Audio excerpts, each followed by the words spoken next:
In the last month, some big brands who have been major players in the throwaway economy made historic announcements about their goals to move to reuse.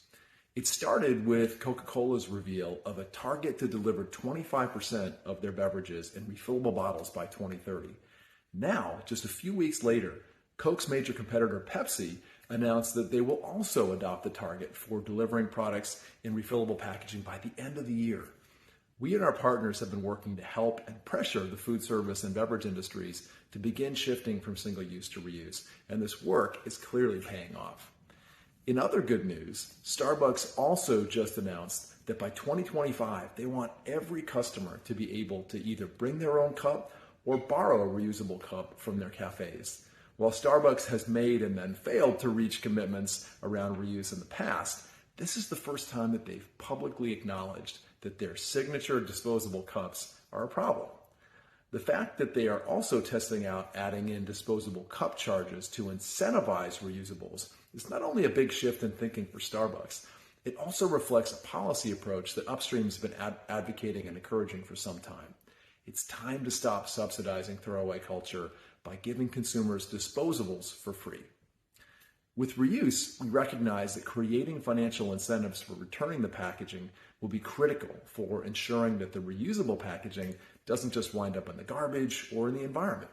And the options are A, deposit return systems like an upfront charge that you get back when the cup is returned, B, other financial rewards like a discount off your coffee purchase for returning the cup, or C, financial penalties like a charge if the cup isn't returned within a certain amount of time, like a library fine.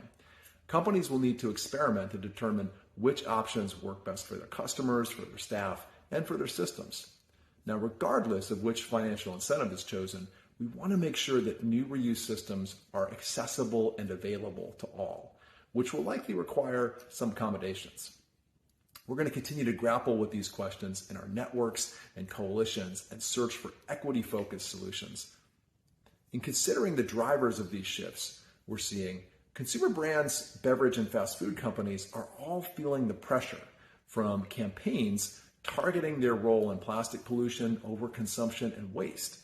There's an increasing acceptance that substituting single-use plastic for other single-use materials just trades one set of environmental problems for others. In addition, several of these companies have publicly shared that more recycling by itself is not enough to lead to their environment and sustainability goals around waste, plastics, and the circular economy. The acknowledgement that recycling is important but nowhere near enough is a game changer. It forces companies to rethink how they deliver consumable products, and it opens up the possibilities for reuse.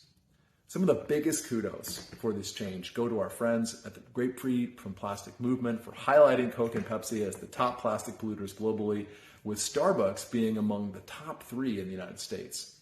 In particular, we want to acknowledge our friends at As You Sow for the additional shareholder pressure on Pepsi and Coke.